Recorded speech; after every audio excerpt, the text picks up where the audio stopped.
உலகத்தில் என்னதான் நடந்தாலும் எங்கட நாட்டுக்குள்ள மட்டும் போதைப் பொருளுக்கும் வீதி விபத்துகளுக்கும் எப்பவுமே பஞ்சம் இருக்காது. இன்றைய நாளையும் இலங்கைக்குள்ள இலங்கை போக்குவரத்து துறைக்கு சொந்தமான 2 பேருந்துகள் ஒன்றோடொன்று நேருக்கு நேராக மோதி இருக்குது. அந்த பேருந்துல பயணிச்ச 4 பேர் இறந்து போயிருக்கிறார்கள், 40 பேருக்கு மேல படுகாயம் அடைஞ்சிருக்கிறார்கள். ஒரு துயரமான செய்தியா இன்றைய நாளில் இது பதிவாகி இருக்குது. அது தொடர்பான விவரங்களை இந்த வீடியோவில் பார்க்க போறோம். அதோடு சேர்த்து இன்னொரு முக்கியமான விடயம் என்னன்னு பார்த்தீங்கன்னா, இப்போ இலங்கைக்குள்ள அறிமுகப்படுத்தி இருக்கிற இந்த பெட்ரோலியத்துக்கான QR முறைமை இருக்குதானே, அதோடு சேர்த்து இன்னொரு புதிய நடைமுறையும் இன்றைக்கு இருந்து கொண்டு வரப்படுது. இனிமேல் அந்த நடைமுறையில தான் மக்கள் பெட்ரோலியத்தை பெற்றுக்கொள்ள முடியும் என்று சொல்லி இலங்கையினுடைய அரசாங்கம் இந்த முறையை இன்றைக்கு இருந்து ஆரம்பிச்சிருக்கிறார்கள். ஸோ அது என்ன நடைமுறைன்றதை விரிவாக பார்க்க போறோம். அதோடு சேர்த்து இன்னும் ஒரு சில முக்கியமான விடயங்கள், இலங்கைக்குள்ள நடந்திருக்கக்கூடிய விடயங்களும், அதே மாதிரி உலக தரப்புல இந்த போர் தொடர்பான சில அப்டேட்ஸும் இருக்குது. இது எல்லாத்தையுமே தான் விரிவா விளக்கமா முழுமையா இந்த வீடியோல நான் உங்களுக்கு சொல்ல போறேன். என்னடா உண்டா முதல்ல இருந்தே பார்க்கலாம். அனைவருக்கும் வணக்கம், நான் உங்கள் PK கரிகாலன். அதனோட பார்க்கறதுக்கு முதல் தொடர்ச்சியான அப்டேட்ஸ் பார்க்கறதுக்கு இப்போ தான் என்னோட சேனலுக்கு புதுசாக வந்து பார்த்துட்டு வந்தீங்கன்னு சொன்னால் இப்போவே சப்ஸ்கிரைப் பண்ணி இந்த பெல் ஐக்கனை கிளிக் பண்ண ஆல் ஆப்ஷன் வச்சுக்கோங்க. அப்போ நான் அப்லோட் பண்ண வீடியோஸ் எல்லாமே தொடர்ச்சி உங்களுக்கு கொடுத்த நோட்டிஃபிகேஷன்ஸாக வரும். அதே மாதிரி யாராவது நான் பர்சனலாக ஃபாலோ பண்ணிச்சிங்கன்னு சொன்னாலும் இன்ஸ்டாகிராமில் போய் PK கரிகாலன் சர்ச் பண்ணிங்கன்னு சொன்னால் என்னோட ப்ரொஃபைல் வரும், அங்கே மாதிரி ஃபாலோ பண்ணிக்கொள்ளுங்க. இந்த வீடியோவை லைக் பண்ணுங்க. வீடியோட கடைசியில் எல்லாருக்குமே தெரியப்படுத்துறதுக்காக முடிஞ்ச வரைக்கும் இந்த வீடியோ எல்லா இடத்துலையுமே ஷேர் பண்ணி விட்ருங்க. மார்ச் 18ஆம் தேதி போர் ஆரம்பித்து 19வது நாள் இந்தியோட கடந்து கொண்டிருக்கிறோம். முதலாவது இளைஞர்கள் நடந்திருக்கக்கூடிய விடயங்களை பார்த்துட்டு அடுத்ததாக உலக தரப்பு பார்க்கலாம்.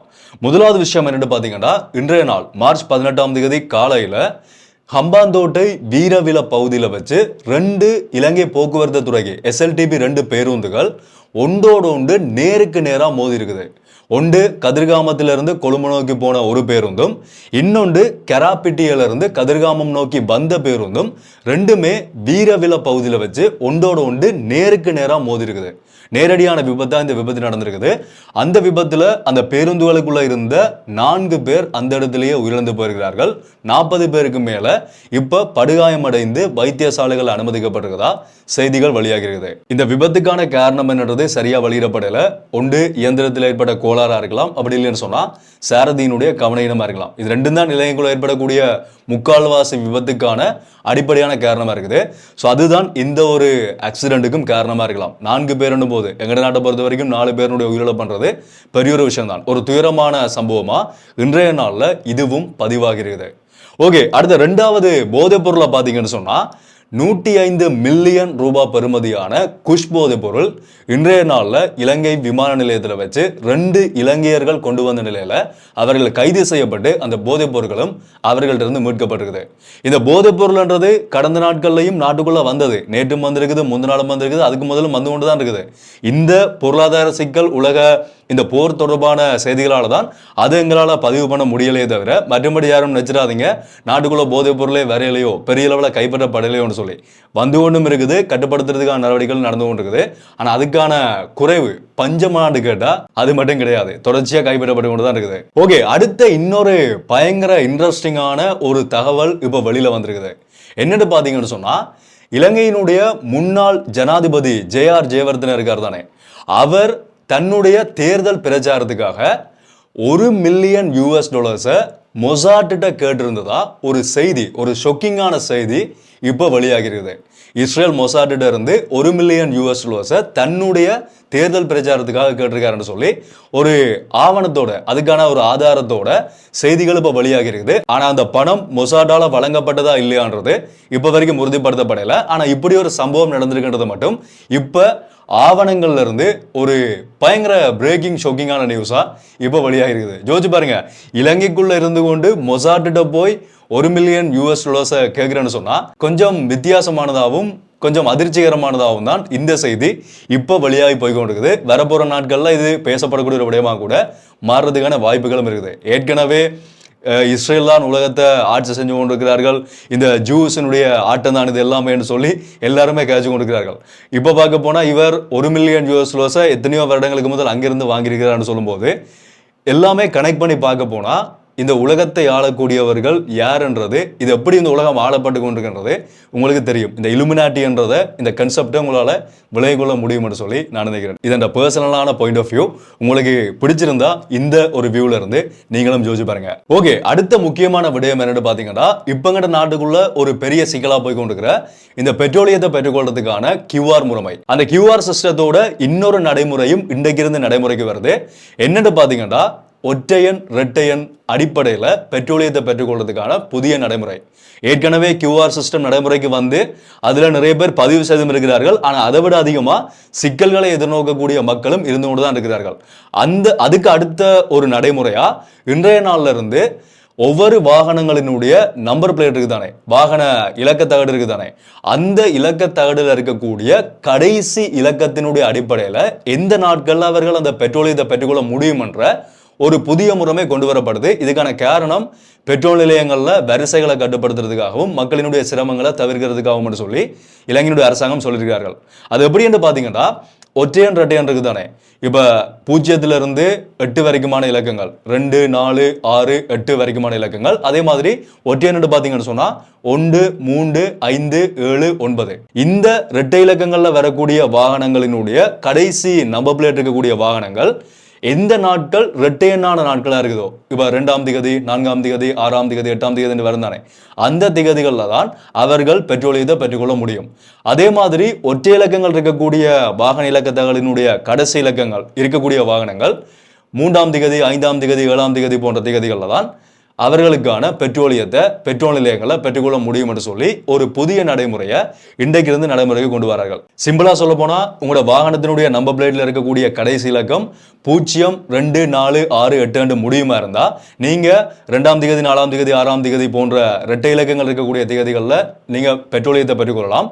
அதே மாதிரி 1, 3, 5, 7, 9 என்று சொல்லி உங்களோட நம்பர் பிளேட் இலக்கம் முடியுமா இருந்தா ஒற்றையன் இலக்கம் வரக்கூடிய திகதிகளில் மட்டும் உங்களால் பெட்ரோலியத்தை பெற்றுக்கொள்ள முடியும். ஸோ QR சிஸ்டத்தோட இந்த ஒரு நடைமுறையும் இன்றைக்கு இருந்து நடைமுறைக்கு வருதுன்றதை தெரிஞ்சு கொள்ளுங்க. ஏனைய திகதிகளில் போய் மாறி நீங்க லைன்ல நின்றாலும் உங்களுக்கு பெட்ரோலியத்தை பெற்றுக்கொள்ள முடியாது. அடுத்த இன்னொரு விஷயம் என்னன்னு பாத்தீங்கன்னா, இந்த QR கோடை பெற்றுக்கொள்ள முடியாதவர்கள், சிக்கல் இருக்கக்கூடியவர்கள் இருக்கிறீங்க தானே, நீங்க அந்த பிரச்சனைகளை நேரடியாக அரசாங்கத்துக்கு உங்களோட வாட்ஸ்அப் மூலமா தெரியப்படுத்தலாம். அதுக்கான ஒரு இலக்கத்தை இப்ப டிஜிட்டல் மினிஸ்ட்ரி அறிமுகப்படுத்திருக்கிறார்கள். 076 கீழே இருக்கிற நம்பரை பார்த்துக்கொள்ளுங்க. 076 000 1919 என்ற இந்த இலக்கத்துக்கு உங்களோட தேசிய அடையாள அட்டை அல்லது லைசன்ஸ் அல்லது பாஸ்போர்ட் இதை கிளியரான போட்டோ எடுத்துக்கொள்ளுங்க.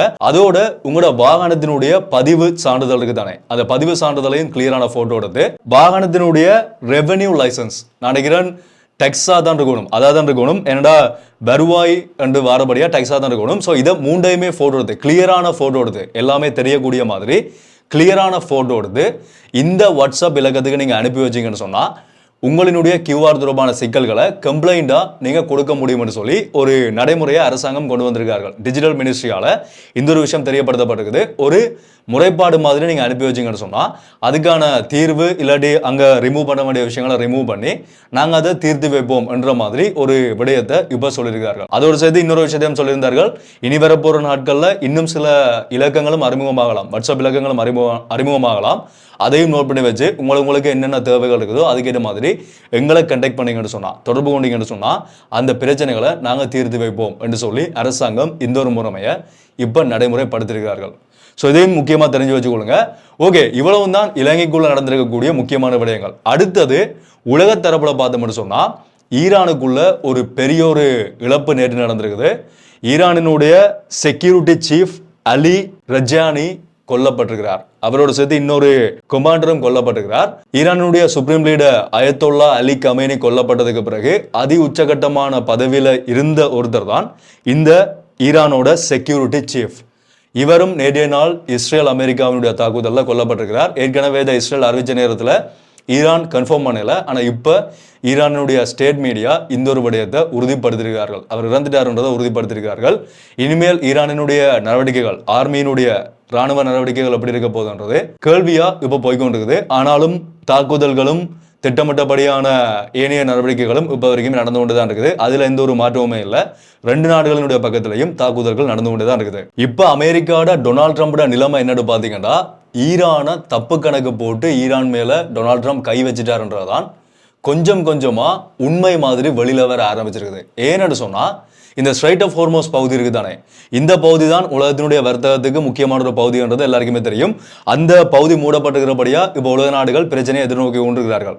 அந்த பகுதியை திறக்கிறதுக்காக டொனால்ட் ட்ரம்ப் ஏனைய நாடுகள்கிட்ட இந்த பகுதியை திறக்கிறது எங்களுக்கு இலகுவான ஒரு விஷயம் தான், நீங்க எல்லாருமே உங்களோட ராணுவ கப்பல்களை அனுப்புங்க, அந்த பகுதியை நாங்க இலகுவா ஈரானை அடிச்சு விரட்டிட்டு நாங்க திறந்து வைக்கிறோம்னு சொல்லி கேட்டிருக்கிறார். ஆனா எந்த ஒரு நாடுமே முன்வரையில. யூகே பிரித்தானியா சொல்லியிருக்கிறார்கள், எங்களுக்கு இந்த போரை முடிவுக்கு கொண்டு வந்து ஸ்ட்ரைட் ஆஃப் ஹோர்மோஸ் பகுதி திறக்கப்பட்டு உலக பொருளாதாரம் சரியா போகணும், ஆனா இந்த மிலிட்டரி ஆபரேஷனுக்குள்ள நாங்க வரப்போறது இல்லைன்னு சொல்லி யூகே வழியில போயிருக்கிறார்கள். அதே தான் பிரான்ஸ் ஜனாதிபதியும் சொல்லியிருக்கிறார், இந்த மிலிட்டரி ஆபரேஷனுக்குள்ள நாங்க வரப்போறது இல்லைன்னு சொல்லி பிரான்ஸும் வழியில போயிருக்குது, யூரோப் யூனியன் வழியில போயிருக்குது, சைனா வழியில போயிருக்குது, ஜப்பான் எதுவுமே சொல்லல. அதே மாதிரி ஏனைய முக்கியமான நாடுகளும் இந்த மிலிட்டரி ஆபரேஷனுக்கு எந்தெந்த நாடுகளை டொனால்ட் ட்ரம்ப் கூப்பிட்டு கொண்டு வந்தாரோ எந்த நாடுகளுமே நாங்கள் உள்ள வாரோம்னு சொல்லி இதுவரைக்கும் யாருமே அக்செப்ட் பண்ணல. இது அமெரிக்காவுக்கு ஒரு பெரிய ஒரு இழப்பு மாதிரி பார்க்கப்பட்டு கொண்டிருக்குது. நான் சொன்ன மாதிரி தெரியாம அமெரிக்கா தப்பு கணக்கு போட்டு குறைவா மதிப்பிட்டு ஈரான் மேல கை வச்சுட்டார்களோன்ற ஒரு வகையான ஒரு பின்வாங்கல் மாதிரி இந்த ஒரு விடயம், ஒரு தோல்வி மாதிரி இந்த ஒரு விடயம் பார்க்கப்படுது. அதே மாதிரி நேட்டோவை டொனால்ட் ட்ரம்ப் விமர்சிச்சும் இருக்கிறார். அவர்களினுடைய உதவியெல்லாம் எங்களுக்கு தேவையில்லை, டொனால்ட் ட்ரம்ப் தெரியும் தானே, எல்லாமே சிம்பிளா ஆரம்பத்தில் நல்லா சொல்லி கொண்டிருப்பார், பிறகு கொஞ்ச நேரம் போனதுக்கு பிறகு அப்படியே உல்டாவா தலைகளை மாற்றி காய்ச்சி கொண்டிருப்பார். ஸோ அந்த மாதிரியான ஒரு நிலைமையில தான் இப்போ அமெரிக்காவினுடைய நிலைமை இந்த போரில் போய் கொண்டிருக்குது. ஒட்டுமொத்தத்தில் ஸ்ட்ரைட் ஆஃப் ஹோர்மோஸ் பகுதியை திறக்க சொல்லி உலக நாடுகளினுடைய அழுத்தங்களும் அமெரிக்கா மேல பிரயோகிக்கப்பட ஆரம்பிச்சிருக்குது. விரைவிலேயே இந்த போருக்கான முடிவு வரும் என்று சொல்லி நான் நினைக்கிறேன். நீங்க நினைக்கிறீங்கன்றத கமெண்ட்ல சொல்லுங்க. ஸோ இவ்வளவும் தான் இன்றைய நாளில் உலக தரப்புல பார்க்கப்பட்ட முக்கியமான அப்டேட்ஸ். இவ்வளவு விஷயங்களை தான் இந்த வீடியோவில் நான் கூட பரிந்துரை நினைச்சிருந்தான். இதை பற்றின உங்களுடைய கருத்துக்களை நீங்க தாராளமாக கிளறி கமெண்ட்ல சொல்லலாம். தொடர்ச்சியாக இருக்கக்கூடிய அப்டேட்ஸ் எல்லாத்தையுமே அடுத்தடுத்த வீடியோஸ்ல நான் உங்களுக்கு அப்டேட் பண்றேன். அதை நீங்க பார்க்கறதுக்கு சப்ஸ்கிரைப் பண்ணிருப்பீங்க. அப்படி பண்ணலன்னு சொன்னால் இப்போவே சப்ஸ்கிரைப் பண்ணி அந்த பெல் ஐக்கனை கிளிக் பண்ணி ஒரு ஆப்ஷன் வச்சுக்கோங்க. அப்போ நான் அப்லோட் பண்ண வீடியோஸ் எல்லாமே தொடர்ச்சியாக உங்களுக்கு கொடுங்க நோட்டிஃபிகேஷன்ஸாக வரும். ஸோ மீண்டும் ஒரு வீடியோவில் சந்திப்போம். நன்றி.